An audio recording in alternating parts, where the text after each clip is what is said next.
Ladies and gentlemen, welcome to Epic Flail. Today, we are talking about, is Games Workshop losing control of the old world? Is it time for the community, not just the old world community, but the whole community, to rise up and overthrow Games Workshop rules makers by making their own rules? What is it about old world that where we're seeing this kind of like proactive approach to just saying, we're just going to do our own thing.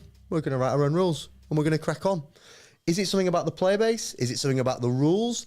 And why don't we see that replicated in other Games Workshop games, namely Warhammer 40,000 or Age of Sigmar, which is so bad. Could you rewrite Age of Sigmar, Luke? Is it possible? No. No. Okay, so maybe I'm only joking, Age of Sigmar players. I know it's fun. Welcome to the show. Those of you that are joining us live, we'll be chatting to you throughout the show, hearing your thoughts, your inputs, and your ideas. Today, I'm going to be able to see some of the chat. I'm going to do my absolute best. Luke's going to keep me in line to not get too distracted by it. Because we've all been there. We know what some of you are like. If you're not watching it live, then let us know what you think in the comments below. Like and subscribe, join the channel, become a member. We've got a member show that we're doing after this, where we're looking at the release schedule for Warhammer 40,000 and asking the question, are we excited about any of it? Or is it just more of the same? Luke, welcome, mate. How are you keeping, lad? Yeah, doing well, thank you. I'm glad you closed some of the adverts that were popping up on these articles we're looking at today before we went live. Yeah, there were some pretty dodgy ones. Woo! Could have got us in trouble right from the off. To kick things off, there was an article that was written on the Bell of Lost Souls. They've been around ages, them, haven't they, Bell of Lost Souls? I remember reading them forever ago.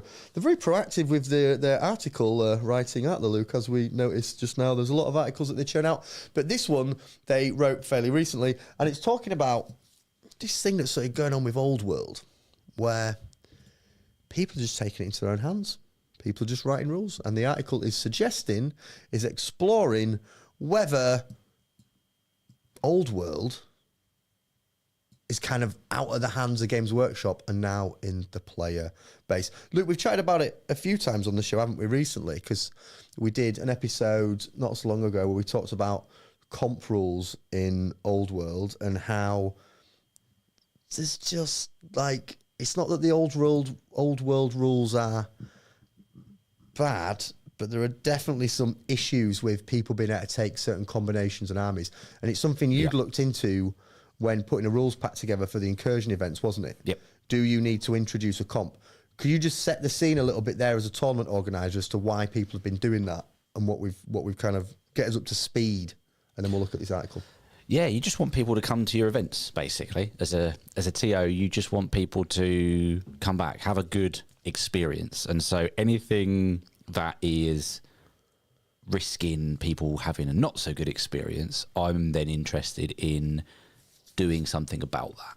And I try to take myself away from what I personally enjoy about the games and not put my bias into it, but what the community at large wants. The if that average makes player sense. that comes to one of your events, what's their the average normal man coming to the events, what they want from that.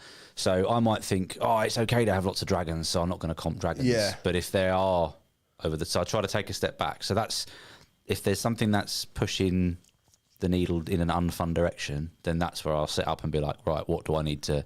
So let me ask you this then, just before we go into this article, then, what do you think the difference is then? Why have TOs been doing that for Old World and not 40k? Because some of the experiences that people have had with 40k are absolutely fun. Like, they're mad. There's like combinations and lists and stuff that is like so obscenely bust. What's special about Old World in your head? I don't mean to put you on the spot, but like as an event organizer, why do you think that is more common in Old World? I think there's two important distinctions between 40k and Old World, and the first one is there's already a lot of work they're doing with 40k in terms of balance or creating a matched play environment, whereas playing for 40k that is, and playing Old World right out the book, there's no matched play. It's literally Guess what I've written down on my page? What? PSYOP. It's the 40k PSYOP. If we just tell people we're doing this match play stuff, people will believe us and go along with it. Let's get into this article, Luke. What's the kind of gist of this? Gist of the article? Are we safe to scroll? Toby's curious. I don't know because Toby in the chat's basically we went on curious at Toby, we went on this article and As you're can gonna I say get. what was on it? There was basically You can say what was on it. It's not. We're not going to see it. I could. well, I don't want to say that. Basically, there was a bunch of women. This is on my logged into my computer, so I don't know if this is a good thing for me to even say. I'm sure it's like a random thing that Google does. God, I'm digging a right hole here. There's basically some women wearing some interesting clothing, and then something a male might put upon themselves to keep certain areas of their body warm. Oh look, we can see half. Oh, what is that, Luke? Careful, don't go any further up. This is a real risk. Games Workshop is losing control of the game in two key areas. That's so small, actually, Luke. Can you zoom in, please, mate? To the. Yeah, just zoom in on the text or you read it out because it's like an eye test. There we go. Oh. No, that's fine, actually. Go up. Who's that? Why is there an Elvis on the screen? Who's this? That's the Las Vegas Open logo. Is it? Yeah. Games Workshop's really losing control of the game in two key areas. The first one is in the rules events are using to play the game. It takes the form of composition rules and FAQs. We know what comp rules are. Yep. These changes can be small, such as limiting the points spent on characters, or large, such as outright changing core rules of the game. FAQ, of course, addresses... FAQ don't count. This is basically rules that... Oh, there we go. That's safe. It's like from a space game. Even miso. Keep going down. GW gap. Don't read that next bit. Keep going, Luke. Now, in the case of FAQs, Games Workshop have been working to put out regular ones, and that's good. While they haven't been as fast or thorough as we might want, this is hopefully an issue that will fix itself. On the issue of balance, however, GW hasn't done much of anything. 15 months into the game, this is Old World, obviously, and there haven't been any murmurs of balance updates, core rule tweaks, or changes to address some big issues. There is also no real official GW support for the Old World events. GW runs only a very small handful of events at One World. Yep. So it's kind of been left on its arse a little bit, hasn't it? And who did we have on that talked about this? Bryn, yeah, that was it. Bryn basically told us and set out how the Old World community is kind of taking action into its own hands and cracking on. There is a good point in Old World players being kind of left a little bit at sea with this. But I'd be interested to chat's perspectives on how this compares to other games like 40k, because you've given me an interesting reminder there. You talk about being left at sea. That's an interesting piece of context. That close that ad, Luke. It's safe at the moment, but Christ, if you think back to the death of Warhammer Fantasy Battles, what are now Old World players were left at sea, and so they had to dust themselves off and. So that community is already used to kind of taking matters into its own hands, keeping it was called Ninth Age alive. So maybe that's an important distinction between those two camps. It's an important context thing, isn't it? It's an important context. Keep going down, Luke. So there is that point. What's this now? Price drop. Aggressive. Be very proactive with these, Luke. The issue here is that creating a lot of different ways to play the game, leading to regional rules fracturing the player community. Now events having their own flavour and differences on its own is fine. It's all fun for missions and even for some events to have slightly different comp rules. But having to learn several, often radically different ways to play is not good for the game. It would drive me insane, I think, if I had to play a game that had a lot of comping. Yeah. It would really do my head in. Yeah. Having to go, well, what rules? And it used to be like this for fantasy, didn't it? Yep. What are they banning? What are they not banning? And there almost been like a bit of gatekeeping that goes on between the community. Do you know what I mean? This group of people do it one way, this group of people do it another. So it does create this it does create a bit of distaste for me. The idea that it's kind of left to its own devices. However, you kind of can't win, because then on the other hand, going to an event and just playing people that are taking nothing but dragons and losing all your models is also similarly rubbish. Do you know what I mean? I'm not sure what the better outcome is there. Yep. Part of the issue is the Old World and its players have a very different history. Most of the GW games, when GW killed off Warhammer Fantasy and launched Age of Sigmar, yeah, that's what you're saying around them being left around. And they obviously brought out all these legend armies, which I've triggered people before by talking about. Do you remember when we said Skaven weren't very good? An absolute outcry from people going completely mad. So they brought all these legend armies out, but then didn't really support the legend armies. And I think that in itself is sending a quite clear message to the player base, isn't it? That like, you know, those models that you've got and you're excited about, do what you want with them. Yeah. you're left out at sea. This leads us on to the second, arguably bigger issue with GW losing control of the game. It's the issue of the legend armies. Several factions from Warhammer Fantasy Battles were moved onto the Legends category. While these armies did get a 3D PDF, they're kind of being left on its own. So, scroll down a bit more. Luke's made that point. Homebrew, look at that. That's a nice picture. That reminds me of look at absolute that. OG. OG Warhammer Fantasy. With in fact, is the Bell of Lost Souls a Skaven thing? Anyways, this website. There's the Screaming Bell paint, and then there's the giant. Yeah. Prize for chat if anyone can tell us where Bell of Lost Souls comes It from. might mean something different, but there's definitely that model where there's a. Yeah, it's a Screaming Bell, isn't it? So 15 months into the game, players and groups are starting to write their own rules. Homebrew fixes to legend armies. Now, if this was some random people doing it for fun, it wouldn't really be an issue, but there are some pretty big groups working on it. For instance, stop there, Luke.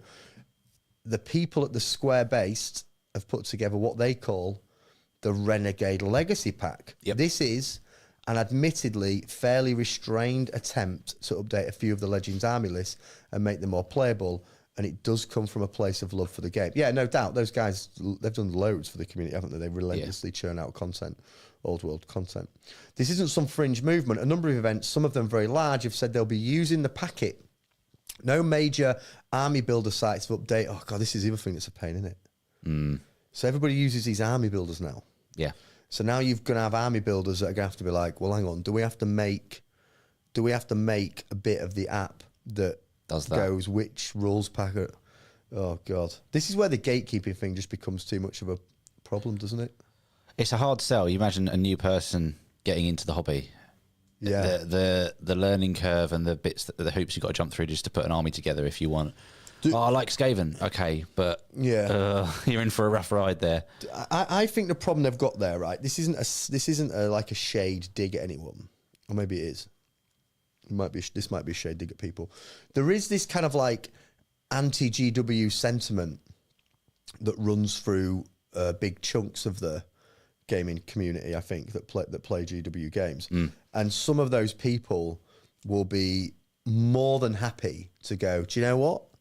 You guys are making some mistakes.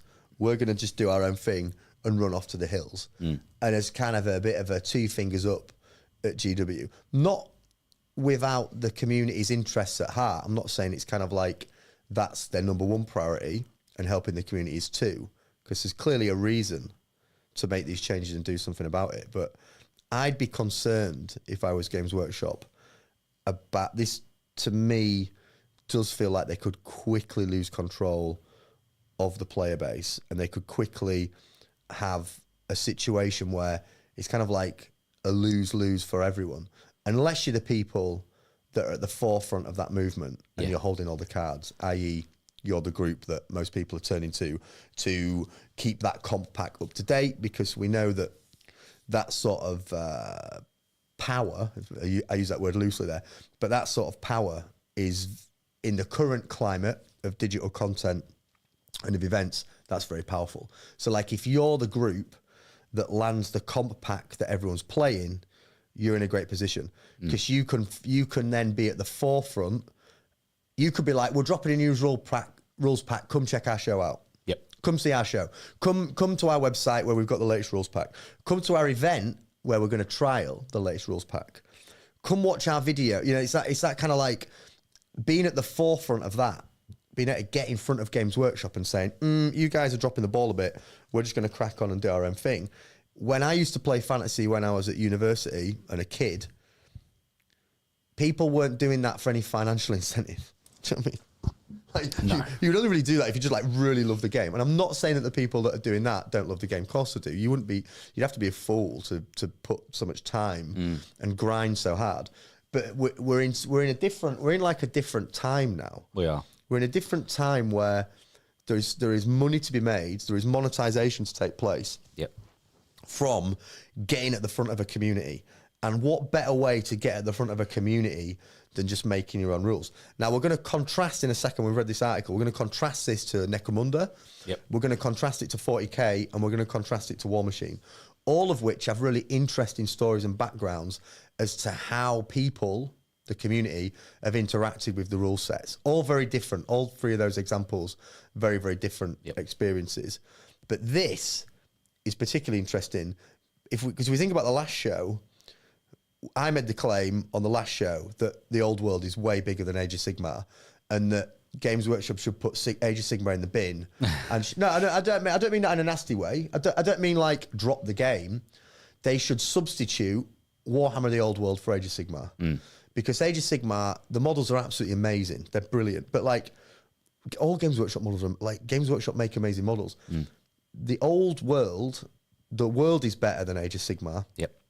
The rules are better than Age of Sigmar in the sense that it deviates from 40k. 40k and Age of Sigmar is like a bad 40k rules wise, in my opinion, and I'm probably wrong. You know, it's just my opinion. So don't anyone get upset with me. Whereas Old World, it's different. It's rank and file.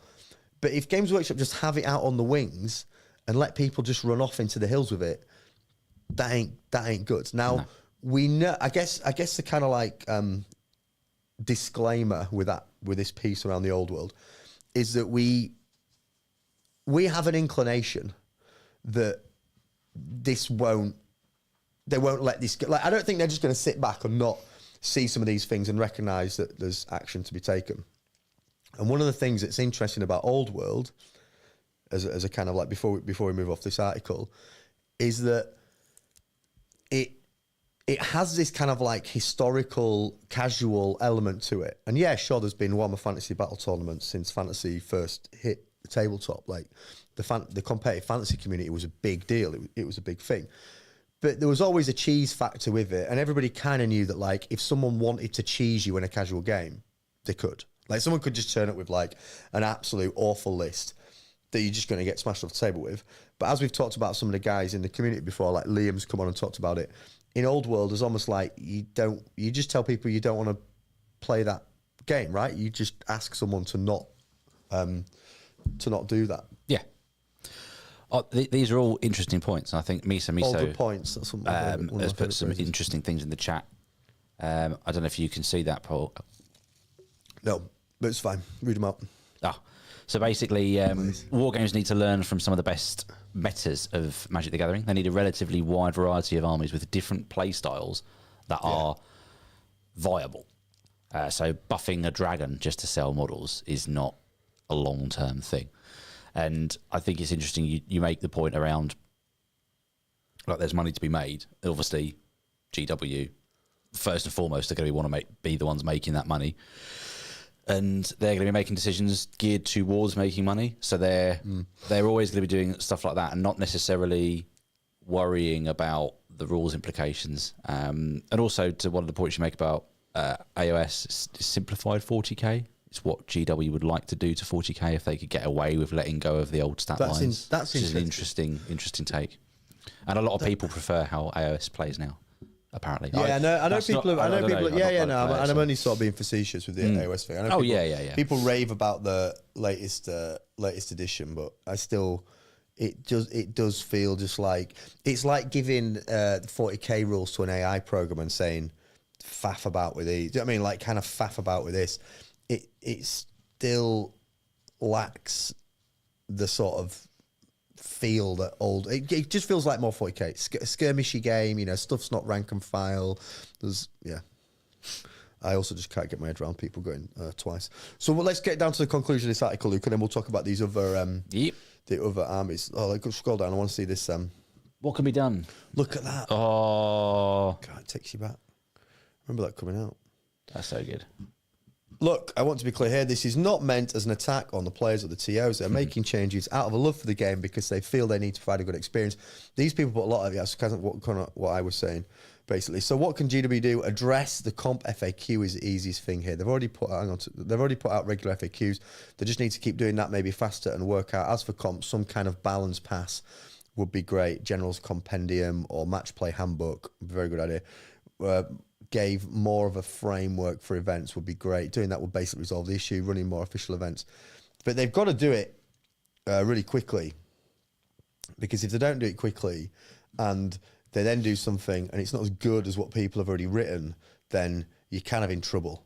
So like you get they've got a good shot at getting something out that goes, no, we're listening, we're on top of it. But if people beat them to it, we know from other game systems, you know, it can be quite difficult for GW to kind of wrestle that back. My worry with this is that Warhammer 40,000 is number one, then Age of Sigmar for them is number two, and then Old World is kind of like then in the mix with all the other games, and I think they're doing it a disjustice. Is that a word? Disservice. Disservice. That's it. Disjustice. That's a bit of fun, isn't it? Luke? New word for you there. Yeah. They're doing it a disservice by not putting more energy and resource into it. That's I think fair. they could just make so much money. I think if they put the attention into Old World that they have Age of Sigmar, they could absolutely rake it in. It would just go crazy. So let's talk about. I think Cathay is going to do I think Cafe's going to do bits. very, Yeah. very well. Cafe's going to do bits, and then they're obviously going to keep rolling through that. There's no way that. Oh, and shout out to the guy who wrote the article, just out of kindness, because it's a great article. Thanks, Abe. Good job, mate. Good article. Yeah, they're gonna just roll loads of armies like that. There's no way they'll just do Cathay, and they're obviously going to do Kislev and everything else, and they'll just keep rolling with it. Yeah. There's definitely something around the maturity of the player base. There's definitely something around like there's like a less comp focus with Old World than there is 40k. Because if you think about the 40k competitive experience, there's just times where I've sat at those UKTC events and I'm just like completely perplexed that people rock up, not just sat there going, it's really obvious what's going to win it. Like some of the factions were just so far ahead of the curve. It's genuinely unbelievable. And everybody knows it. It's not like people were going around going like, oh, no idea who's going to win this. Like, yeah, it could be really close. It's like, oh no, that army that's absolutely bonkers and so much better than everyone else is clearly going to steamroller everyone. Like the rules are completely bent. I don't get how that's different from someone that can take 3 dragons. It's just the same. It's just in 40k, we've almost normalized it because GW have just created this kind of monster and they've created this image and impression that they're fixing the game with balance updates and all that sort of thing. But it doesn't stay fixed for very long, does it? No. Like the DACA thing was mad, so that got fixed. But when we do the members show and we look at the releases that are coming up, I can absolutely assure you that some of those are going to come out and be absolutely ridiculous. Be completely insane. So if you think about the scale of it, Luke, in my head, you've got 40k on one side where Games Workshop have not demonstrated a strong ability to keep that game in a balanced, competitive state. It's been competitive in the sense that it's their most played game and there's a huge, thriving, competitive community. Yep. But if anyone tries to tell you that game is balanced, I just think they've got their head in. I don't know about you, Luke. I think they've got their head in the sand. I often find most people when they talk about things that they care about, they describe the world that they want to be in rather than the world that they actually are. And that's no slide to anyone. I do the same thing. I think there's elements of good intentions there with the fact that matched play is a thing. So they've tried in some respects. But when you look at the whole picture... When has it been balanced? No. Name me a time that 40k has been in a really good state. I don't think. I reckon most people would say right at the end of 9th. There was this kind of like zone at the end of 9th where everything just about felt okay. And then the new edition came out and it just all went back. It literally just pulled the rug from under it. But it was starting to get bloated in 9th as well. Yeah, It's very quickly, really bloated. Yeah. Very quickly reached that. Yeah. In almost like half the time, if not less. So all these people that go, 40k, they've got all these people that do the competitive, the match play and all this and the balance updates. Yeah. And it's just creating this turbulence of like messy nonsense. Yeah. So I don't think you can look at 40k and go, here's a good example for how to maintain a competitive game. And that's why I think it's the PSYOP thing, because it just maintains this. It's like an illusion of balance. So basically, if you're constantly fixing problems, people, as much as they're constantly frustrated, are also like, oh, they fixed that. Oh, they fixed that. Oh, they fixed that. And that's the PSYOP. because it tricks you into thinking that they're doing a really good job. Yeah. If they're doing a really good job of balancing the game, you don't need balance updates. No. You don't balance. If you need to balance update a game, it's not balanced. Just leave it alone. Make the game, write the rules, make sure it works, play the game, enjoy the game. Whereas 40k is just balance update, balance update, balance update. Luke, but before we move off 40k and think about Necromunda and War Machine, are we being sensationalist in even thinking that these games need to be balanced? Are we we just grab the wrong end of the stick? There is a big part of the wargaming community that cares not for match play. I'm going to eat a fizzy fish. Fizzy fish. And I don't think it's fair just to discount that massive element of the player base. And there's plenty of people that just pick up what, I've got a combat patrol. It's the miniatures in my collection versus the miniatures in your collection. I don't know if you remember Power Level. That used to be a thing. That was yeah. That was 9, wasn't it? Yeah, that was an attempt to basically go, it's balanced dishes. You're vaguely, what you've got, models on your shelf versus models on your mate's shelf, have at it. And it's not, you could argue it's not necessary. Is it like, what's the point of match play? It creates a level playing field for a competitive environment. If that's not something you engage with, if you literally just turn up at your local, here's my feeling on that, Luke. Club. People can hate me for saying this, but like, go for it.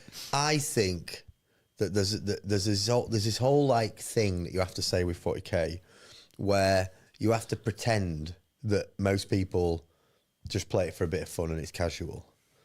Now, there's definitely a group of people that do that, but once people, in my opinion and my experience, that's fine at the beginning. Like if you just gone into Games Where Workshop, did they hurt you, Paul? Where did they hurt you?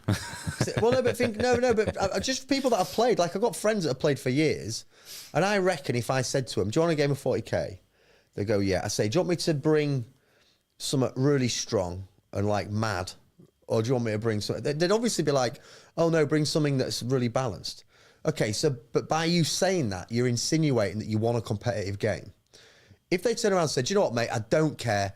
Bring whatever you want. You can absolutely smash my army to pieces. I don't care."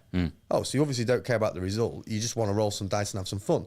But nearly everyone says, "Oh, yeah, I'm just bringing a fun list. So can you bring a fun list?" Oh, so you want a balanced game. So there's this like paradox where people pretend that casual players just want to have fun and just roll dice and they don't care.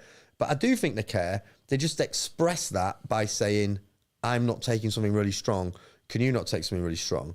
And if you just brought like your absolute best, sharpest list and steamrolled them, I've met no one I've been gaming since I'm like 12, 13. And I'm a lot older than that now. And I've never met anyone who's like, "I just don't care." Yeah, just smart. No one, I don't think anyone wants that. So I think the irony is the casual players actually want a competitive environment in which it's balanced. And it's the other way around, that a lot of competitive players, they actually want the opposite. So when we go to... okay, I have to be careful what I say. I'm going to have to be really careful what I say. No names. I think there are some sections of the community who like the fact that, yeah, there are some really strong armies. So sometimes you get to a table, and if you're better than the player, which most of these players are, because they're amazing players, and you've got the best list, you'll absolutely smash them off the table. You don't have to use too much of your brain power. You move on to the next round. It's that that level of unbalance then allows them to just zip through a bunch of rounds and get to the upper echelons of the tournament and just kind of fly through. Because 40k is quite random.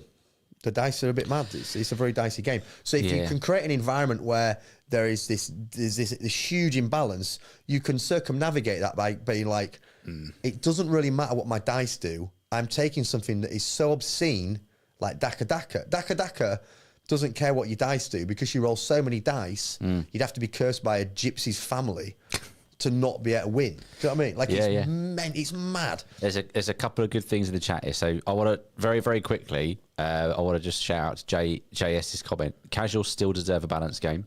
Yeah, spot on. Which is very true. And I'll get to Nick's question in a minute, which is a good one. But I I think it's interesting because like people's perception of what these things are that you talk about is also very important. I've played lots of opponents where they go, "I'm just bringing a fluffy list," and they're like, "Oh yeah, it's this fluffy thing where like, it's actually a Land Raider full of like Black Templar murder machines," and you're like, "Well, that might be really fluffy, but it's also really horrible." And you said fluffy, and so I've brought something quite weak, and now you're just going to just steamroll me. So like there's that. Yeah. There's how people kind of set up a game, and it's tough because sometimes you'll play against people that they'll set their army out, and you're like, "Oh my god, I'm just going to seal club this army because I haven't established that I'm taking a competitive list, and they're just bringing fluff." Like also. The next question. So yeah, would having a to the death match without objectives work in competitive? Would it be easier to balance? So just literally that's kind of what old world. That's kind of the old world. That's where it is, paradigm, isn't it? So like, there is. If you want to create a balanced game, the less, in my experience, the less moving parts you have, the better. So like, if you think about chess, is the most balanced game you can play. The only moving part is who goes first. The rest of it is just like, it's set. There's just one rule. You kill the king, and here's how the pieces move. That's it. Really easy to balance. The problem with 40k and these other games that exist is when you stack rules upon rules upon rules and scenarios upon scenarios and randomness upon randomness, you end up with this kind of monster that you've then got to balance. And it's so unbelievable. I don't think anyone can do it. I think AI, I think like development of AI is probably our best bet. I'm not even joking. Like, no. I genuinely think that in the future, the only way to balance a game like 40k would be to give it to an AI program and just be like, just constantly run simulations and just every week churn out. That's the only way to do it, because you're creating such a dumpster fire of constant rule. Well, we'll see it when we do the members show and look at the 2025 releases and the churn that's coming up. So it's a really good question from Nick, because if you think about old world, which is the nature of the chat, right? The old world crowd are the ones that are writing their own rules. There's no scenario at the moment for old world, really. It's just kind of get your guys and smash them into the VP differences, smash them into the other. Yeah, oh yeah, sure. You've got to kill more stuff, but that's that's it, innit? Yeah. You kill more of your opponent's stuff, then you win. But when you then, that's where there needs to be a little bit of middle ground, because then when you create games that are based upon that then creates this situation where certain units, it becomes like a survivability game, basically. It means that glass cannons armies tend to do pretty crap, because unless you can alpha an army really quickly and just take them off the board, you don't really survive, because glass cannon armies do well when they can alpha and score. But if you can only alpha, if you just alpha and then die, and you've not got anything else that you can hold on to scenario wise, then you kind of end up on your ass. Which is why Bretonians are so good, and because they hit and tank a bit, don't they? They're like bang, and we hang around. There's a War Machine question from Miso. What do you think of the old Mark II metas? What was that a balanced game, as there were so many good casters? Yeah, that's a great question. What was your favourite Mark II meta? Mark II was when I started playing War Machine in Mark II, and it was kind of like, I think a lot of people that would agree with me that played Mark II a lot of the time at a really competitive level, was that it was this kind of like, everything was so amazing. Every army had access to just like the strongest, most ridiculous things. So it kind of created this meta where everything was amazing, and it was through the obscene power levels of a lot of stuff that you created balance. The downside to that is what it meant was that from the array of casters that you could take, you'd probably only want to take a couple. Like you'd pick your faction, and then you'd be like, oh well, I'll take the best two casters, because anything below that is really suboptimal, and you'd have a very hard time winning events. Now, what you would find though is that players would take joy in taking off meta lists and doing well, if that makes sense. So it basically would be like, I would have mates of mine. I'd like to say I did this, but I didn't. I didn't. They'd take like a B or C tier caster and be like, and still do really well with the caster as a demonstration of like their skill at the table. That's nice. That's nice when you can drop down the meta scale a bit. You can drop gear. Maybe you're going to kind of a fun one-day tournament and you just want to try something cool. but the rules and the system and the meta still allow you to drop a few gears and still have a really great list. You're just not taking the like absolute strongest thing possible. That's nice. Whereas my disappointment with games outside of that, like thinking about 40k is you kind of have the list. Like for orcs, it was Daka Daka. Yeah. It was just Daka Daka. Like if you wanted to win at that event, you took Daka Daka. Yep. And the beauty of Mark II was you did have that variation, but it was just a shark pit of obscenity. It was crazy. What were your factions? Mark II, I played Menoth. I did very well. I did really well with Menoth for about. Are they gone now? Yeah, I think they kind of vanished. There's lots of people wanting them to come back. I played Menoth, and then I played a bunch of Cricks. Played Denny, and then I moved on to Legion. But yeah, I love Menoth. I used to play Harby and just charge up the table and feet and stop stuff moving. So what War Machine? It's a good question. To bring us on to like War Machine chat. So there was never any comp ever in what there was never ever even a rumbling of people saying, "Oh, we need to step in and change something about this." The rules were quite tight, though, weren't they? The rules were tight, and they released everything at the same time, so you didn't have any balance. You didn't have any creep. It was just like bang, it's all there, it's out. And I think the other bit that was different is, and this is my worry about War Machines. This is my concern about War Machine at the moment is its USP was the fact that it was a competitive game and it was just unashamedly competitive. There was no hiding from that. It was kind of like I don't want to really get into this too much, but there was this thing called page 3, which was called play like you've got a pair. Which I don't want to get lost in the semantics of that and like it's not something you'd find on a rule book now. But I'm not trying to make a gender-based point around this, but like the idea of it was kind of like just get to the table and do your best and just go for it. Like just show some bravery and just try and smash your opponent, but do it in a way that like is demonstrating you're a fun person to play against. Don't be an arsehole at the table, but like go for it. And it was just unashamedly that. Whereas if War Machine's latest iteration, they want to move into a more casual environment, which I'm not necessarily in is a bad business decision, but it moves them into a realm by which is really heavily occupied by loads of games. And I don't think many of those games are doing a very good example of being balanced. And the reason they're not doing a very good example of being balanced is when you start to think about the scale of what's a competitive game and what's a casual game, it's a sliding scale by which you eliminate chance. So one end of the spectrum, there's chess. Chess is the most competitive game we have because there's no chance other than who goes first, which is like a 0.1% chance of like it's negligible. So that's chess.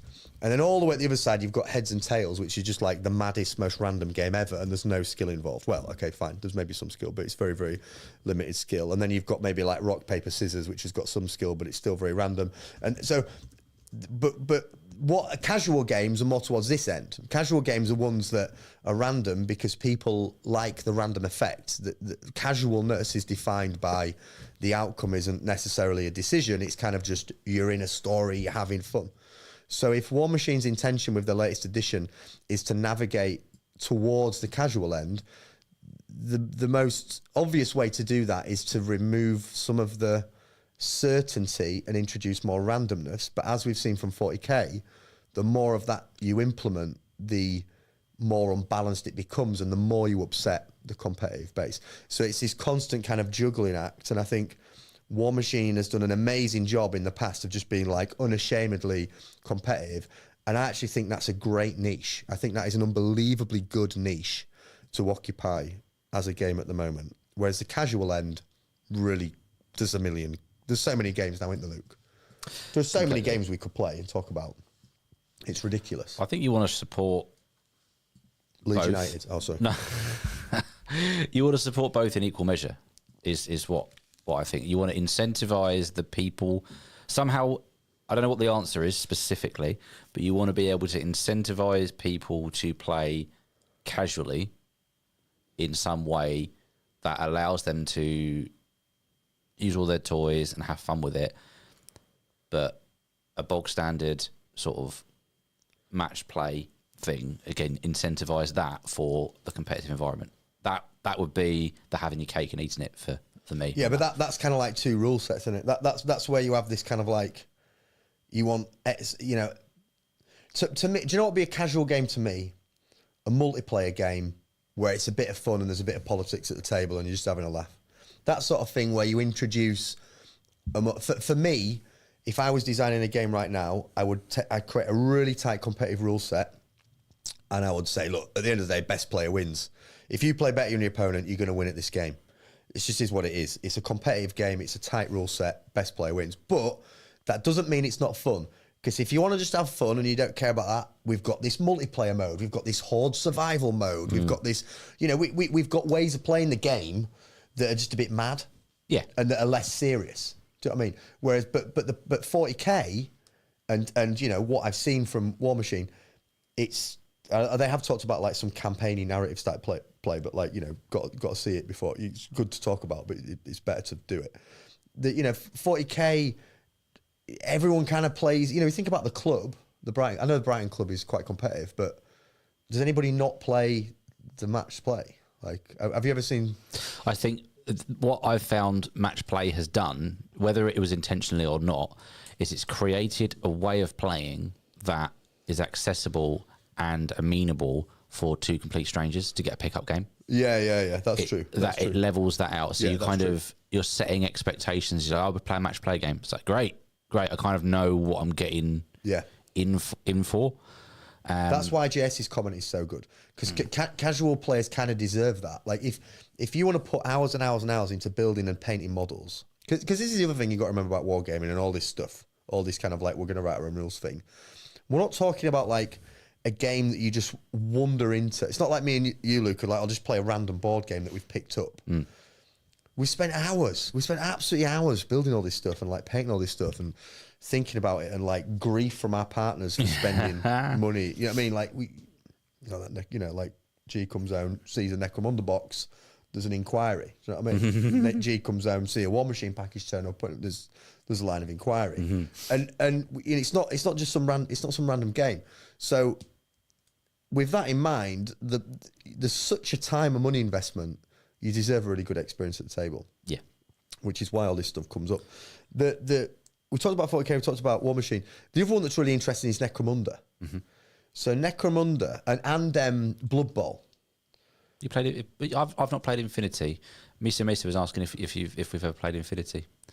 I think I had a demo game actually in York years ago. It's always appeared to be of the same DNA as War Machine, like competitive focused. Well, that's kind of what Mr. Yeah, was saying. it's like a small skirmishy shooting game, isn't it? Like a sci-fi shooting game. Yeah.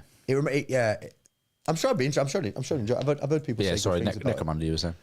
Necromunda and Blood Bowl, two games that GW have had over the years varying levels of support for. But Necromunda in particular, what I like about Necromunda is the recommended way of playing that game is a narrative-based campaign. Yeah. So, sure. Me and you could pick a gang up and we could have a game and a thing. And you could say, bring your best gang, I'll bring my best gang, let's have a game. Fine. Okay. But that's not really Necromunda. No. Necromunda is make up a bunch of names for your gang. Create a bit of a story behind your lads. Paint them up, bring them to the table, and let's have a game. But from our game, you're going to have another game with someone else and there's going to be a campaign. It becomes this big grand narrative. And that's like Necromunda's USP. Okay, fine, you could play it competitively if you really wanted to, but you're going to get the most joy from just having a story. It's a bit like role play. It's kind of the role-playing thing. Let's get some models on the table. Let's do something a bit fun. It's a bit random. Mad stuff's going to happen. People are going to fall off buildings. People are going to get injured. People are going to get new skills and diseases. You're going to create this amazing marksman and he's going to get a spoon in the eye. Mad stuff's going to happen. And you could play that competitively, but it's not really asking you to do that. It's asking you to come in and just have a bit of a laugh and create a bit of a story. That game has been dragged. It's been resurrected through the community over the years. It was a game that pretty much found itself lost at sea and it's is it the Yak Tribe guys, isn't it? Yeah, I think so. Yeah. Tribe. They just like maintained that game forever and have basically just been a complete pillar and bastion of the community. And now Necromunda's, it's well supported by GW. Lots of people play it. It's kind of a staple side piece game to Games Workshop. But that game only exists because the relentlessness of the community to keep it going and said, you know what, we don't care what Games Workshop are doing, we just write our own rules for it. Here you go, it's all free online. We're going to organise events, we're going to organise meetups, we're going to help people connect, we're going to have forums, we're going to create that discussion. Same with Blood Bowl. Blood Bowl is the largest tabletop tournament in the world, is a Blood Bowl tournament. Yep. It's my mate Jim's involved in it. That's crazy. Huge. It's absolutely huge. It's massive. The biggest. But is it a sweat fest? Is it people they're kind of the win, or are they there for? From what I know about, I've not been, but from what I know from chatting to Jim, it is a huge laugh. It's a bunch of people that get together and just have an absolute laugh and a blast. But there are absolutely people within that who are good. But Jim's point with Blood Bowl, we're back to this kind of like. It's basically a board game, isn't it? Really, Blood Bowl. Blood Bowl's a board game. And it's really random, but the balance is, it's not this like constant, endless release schedule. So I think they've got Blood Bowl to a point where like it's quite settled, it's quite stable. And I think when you create stable metas and stable playing experiences, then people can kind of find balance, can't they? Whereas the endless issue that we talk about, I feel like a broken record with 40k, but the endless issue with 40k is it just changes all the time. I genuinely, I'd say over and over again, Telly was the first one to coin this. Competitive 40k is a psyop. It's not real. It's not a competitive game. I cannot say that enough. We have been tricked into thinking that this game is competitive. It is one of the least competitive games you could possibly play. It's great. It's a great game. It's a brilliant game. The lore's amazing, the models are great, the rules are great. I really like 40k. I would happily play 40k with someone and have a laugh. I think it's a brilliant game. Is it competitive? No. Can you play it competitively? Yes. Of course you can. You play anything competitively. But is it a competitive game? No, it's completely broken. It's completely unbalanced. Yeah. And I can guarantee the next UKTC event, I reckon I could call 3 people before the event. I could ring up 3. This isn't me bragging now. They probably won't answer. But I could potentially ring up 3 people who will be some of the best players in the country, and I could say, what army is going to win this week? And I bet all 3 of them would tell me the army. 100%. They'd say, it's this list. It's absolutely unbelievable. It's going to smash everyone. Because every single UKTC event I've been to, I've asked that question of certain people, and they've told me who's going to win. Not the player, they told me the detachment's going to win, and it wins. And that's not going to change. Is that competitive? No. It's not competitive. It's completely... Not balanced. It's not... sorry, is it balanced? Absolutely not. So I think the moves that these guys are doing with Old World, I think is really interesting. Yep. And for me, it's a wake-up call for Games Workshop to basically go... You're operating in a different world now. You can't Games Workshop can no longer get away with what it used to get away with, which was Games Workshop, because we were in a digital age, had a complete lockdown and control of everything. Yeah. If Luke wanted to write his own rules pack when we played fantasy when we were teenagers or in our 20s, we would have to have had a pretty big community of people to raise up. It's been really hard. Me and Luke, when we were in our 20s, could have written the best Warhammer Fantasy rules pack ever. Is anyone going to play it? Probably not, because we're just messing around playing with a few mates. We could have written the best thing ever. Now, because of the digital age that we live in, if Games Workshop drop the ball, or they have a crap update, or they're not listening to the community, people are going to make content and people are going to create movements by which they go, well, we're just going to do it then. We don't need you guys. You've got your IP and you've got your models, but you've not got a monopoly on our ideas. You've not got a monopoly on all the people that play the game. So we're just going to go do something better. And if Games Workshop don't get up to speed with that, people just do their own thing. Yep. And I think the only way they can stop that happening is what they do with 40k. And in a way, it's either Games Workshop have accidentally done this, or it's a genius move. But if you aggressively constantly try and fix something that doesn't work, you create the illusion that it's fixed, because people are endlessly feeding off the next thing. And because most of us are autistic or have ADHD or are neurodiverse, is we kind of like that in a way. Like we want that engagement. We want that content. We want that. We want those things. Oh yeah, look at this thing that's coming out. Look at this thing that's coming out. Look at this thing that they've said. Look at this thing. Look at this thing. Yeah. It's this sweet shop of information. Yeah. But in the sweet shop of information, we forget that we're having too much sugar. I don't know if that's an analogy. It's probably not. It's probably, no one's ever said that. The old Chinese proverb. If you're in a sweet shop, sometimes you forget you're having too much sugar. I don't know what the answer is, Luke. Do you? No, I think I like the magical Christmas fish? land of there being good reasons to play competitively and good reasons to play casually. Like they used to do this thing called Unbound, where they're like, you can if you've got like 6 Riptides, you can in your Talgot army, you can just play 6 Riptides, and then your mate's got like a couple of Baneblades, just play a couple. There's no rules. Unbound. Play what you've got in your collection. Doesn't matter. No power levels.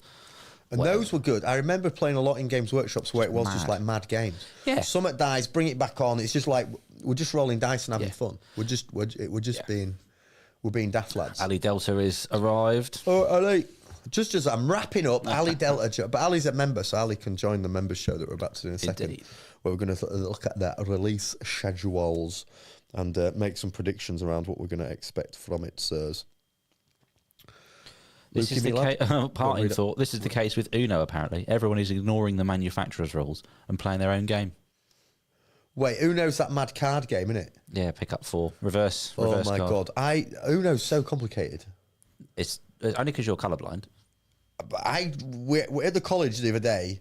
The kids were like, "Let's play Uno," and I was like, "Can't be that hard. I'll play Uno with you guys." No idea what's going on. It was like, I was like, "This thing. There's so many rules." It was like, it was genuinely the wildest thing.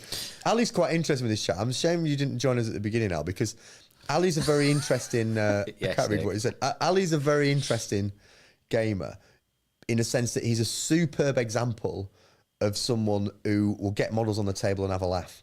Because Ali, you and a bunch of your lads up in York would play 40k, and they'd house rule the shit out of it. There was no like loyalty to the Games Workshop. It was like, oh, this is how we do this because it's way better. And they would have like thematic games with just a bunch of cool models that they want to play. You know what? And just so Ali's a superb example of someone who knows how to make a game fun and doesn't get stuck within the realms, the kind of boundaries of the game. Say what you like about Games Workshop, but particularly old school Games Workshop, you think about like Jarvis Johnson, who used to write the Standard Bearer articles. That's exactly the sort of stuff he would say. If you don't like something, house rule it, dice off for it. As long as the two of you or the group of you are having a decent playing experience, that's what it's about. Like, and even, oh crikey, I was reading the rule book. Some might have been Necromunda, might be whatever it was. It was like, don't get too bogged down in the rules. Like, if you're not sure how something works, just do what is the most logical answer. Move on. Like, that's kind of almost going full circle with the ethos of what GW want you to be able to do. Yeah. And it's only when you get into the competitive realm, dare I say it, and egos and marbles are on the line, and it's like, well, no, you got to do it this way. We're getting it's a very, very interesting. Yeah, if we don't like it, we don't do it. Yeah, a lot of those. I think that's like maybe I'm wrong in saying this. I don't care. I'd maybe upset people. Maybe it is like a generational thing, because a lot of us, if we trace back the history, we've gone off subject here, so I hope this is fine. This is fine. If we trace the history of Games Workshop came out of a bunch of lads who saw the growing need to supply Dungeons and Dragons role-playing products to the UK. That's basically it. They were like, they were basically entrepreneurs. We can make some money. Who had some guts. Yeah. Who recognised that like there's going to be a growing demand for role-playing games in the UK and no one's bringing them in. Let's supply them. Yep. And then that was their journey of like, well, hang on, we could make the models, or we could partner with a man. Yeah. And their business strategy was let's get on this ride early and let's go to the moon. Yep. And they smashed it. But those early amalgamations of those ideas and those games were basically born from role-playing games, which is, who plays a role-playing game, D&D, and goes, right, let's play this competitively. What? No. Like, no one's playing. I'm sure some idiots are, but most people role play just for bants. It's just let's have a laugh. Let's have a bunch of fun together and have a laugh. So that you can always imagine the the DM just almost like frowning as soon as someone tries to pull something stupid. They're just like no. Yeah, and and if you try to do that, you get shut down. You know, people would just be like, "No, you've been silly." So the whole idea of the role playing game was have a laugh, create some stories. I think our generations that have probably a bunch of these old world lads as well. We kind of like the foundations of our gaming experience was kind of built upon that. We would go into a games workshop and just have a fun game. We're all just attacking this city, just it's endless waves. It's just a bit of fun. Just play for an hour and then go home or go do something else. Whereas now, most people that associate, the newer generations that will play 40k, they're coming in from computer gaming. So they're like, our background is role play. Not saying we're all role players, but like role playing was the foundation into 40k. Now, a lot of the generations, it's like, I'm just throwing words around a little bit, but like Fortnite, you know, like get competitive games. Competitive strategy games, and then they're like, oh, this 40k games looks cool, I'm going to play that. So their background is not role-playing-esque, let's be silly, it's best player wins. Do you see what I mean? Maybe I'm off, I don't know, people might disagree with me on that point. But there's that other big game where you've got like little groups of you and you're attacking bases, and each person's got like a slight different role in the team. Go on, Luke, I play loads of games. Describe that a bit more. It's got like role-playing elements to it, but like you got like a little group of you attacking like... What, a modern game? Yeah, a modern game. It's like massive. Describe it, Luke, come on. I don't play it, but... well, clearly not. It's like fantasy style, and you've got like different... It's almost like area control, and it ebbs and flows. Someone help us out here, chat. It's a computer game that young generations play. League of Legends. Oh, I played loads of League of Legends. Toxic Chobbit. MOBA. What a name. It's a Toxic MOBA. Chobbit. What's the name? Toxic Chobbit. That's a superb name. Oh, wait, no. Toxic Hobbit, I've just realised. Well, I prefer Toxic Chobbit. Toxic Chobbit is strong, but Toxic Hobbit is probably what it should be. Yeah, League of Legends. League of Legends. And strategy-esque games where the purpose is to win. So you're min-maxing and you're being efficient. Yeah. And our generations of, I think you know, I certainly have. I love competitive games. Yeah. I absolutely love competitive games. I think they're great. Yeah. I'd much rather. They tick that neurodiverse itch, don't they? Say again? Tick the neurodiverse itch of Yeah. Well, it's the thing that I've always, the reason I've always lent into the competitive side is StarCraft. Well, it's a brain thing. Like I don't know if it's like an ADHD thing, but you know, I need a risk to find it exciting. Yeah. If I'm just playing a casual game and I don't care about who wins, this is why I don't like Minecraft. It's just fun. It's just I'm faffing around, which is great. Which is great if you love the company of the person you're with and you're just messing around.